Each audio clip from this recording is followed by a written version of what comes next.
আমি মিটিংয়ে আস্তে আস্তে হেলিকপ্টার একটা মেসেজ পেলাম যে কংগ্রেসের একজন নেতা, রাহুলের নামটাই আমি বলে দিই, আমার থেকে ছোট, ওর গাড়িতে নাকি কে কাঁচ মেরেছে। পরে আমি খোঁজ নিলাম, কারণ আমরা তো সব পছন্দ করি না, আমরা করিও না। এসব করে ফর নাথিং নাটক করে কি লাভ? পরে খোঁজ নিয়ে দেখলাম বাংলায় নয়, ওটা কাটিহারে কিষানগঞ্জে হয়েছে। গ্লাস ভাঙা অবস্থায় ওরা বাংলায় ঢুকেছে। আজ মালদায় ন্যায়যাত্রা ছিল কংগ্রেস সাংসদ রাহুল গান্ধীর। সেই যাত্রাতেই নাকি তার গাড়ি লক্ষ্য করে পাথর ছোড়া হয়, কাঁচ ভেঙে দেওয়া হয়, দায় চাপানো হয় তৃণমূল কংগ্রেসের উপরে।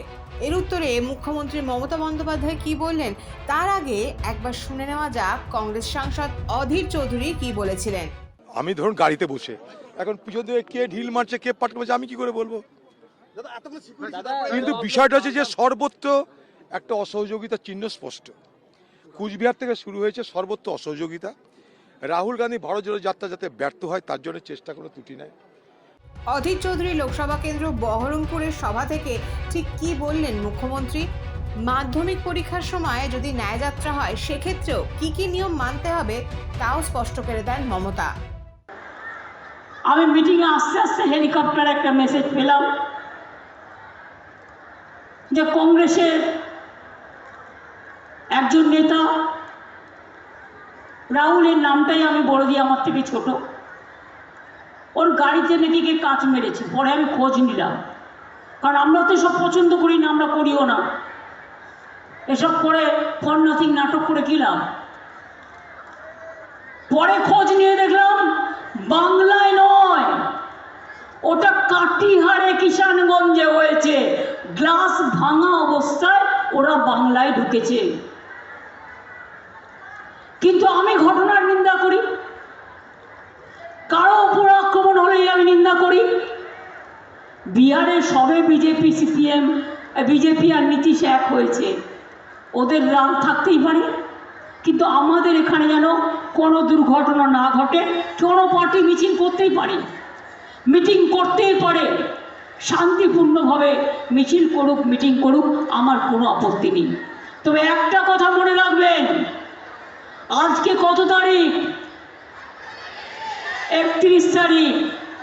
2 তারিখ থেকে পরীক্ষা শুরু হচ্ছে মাধ্যমিক, তারপরে উচ্চ মাধ্যমিক, মাদ্রাসা, হাই মাদ্রাসা, আলিম, ফাজিল, আইসিএসসি, সিবিএসসি। তাই কোর্টের ভার্ডিক্ট অনুযায়ী এবং পলিউশন কন্ট্রোল বোর্ডের আইন অনুযায়ী রাস্তায় মাইক্রোফোন ব্যবহার করা যাবে না। যদি কাউকে একান্তই মিটিং করতে হয় ইনডোরে করতে পারে বক্স লাগিয়ে, যেমন আমরা আজকে সম্ভবত মিটিং করছি বক্স লাগিয়ে। আমি রাস্তায় নিশ্চয়ই মাইক লাগাইনি, কারণ আমরা মেনটেন করি এটা। আপনারা দেখেছেন আমি বাইরে করিনি। আমি যদি রাস্তা দিয়ে হেঁটেও যাই, আমি হেঁটে চলে যাব, আমি মাইক্রোফোন ইউজ করব না। আমার হয়তো ইচ্ছে হলো, আমি বহরমপুরে আছি, কেমন মানুষ কেমন আছে, আমি 1 কিলোমিটার একটু হেঁটে যাই না, তাতে তো কারো আপত্তি হওয়ার কথা নয়। আমি তো এখন পরীক্ষা নেই, আজকে পরীক্ষা শুরু হচ্ছে 2 তারিখ থেকে, স্কুলগুলো বন্ধ হয়ে যাবে কাল থেকে। হ্যাঁ, তারপরে পরীক্ষা চলবে।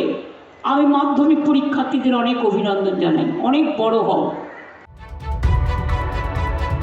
এই সময় ডিজিটাল।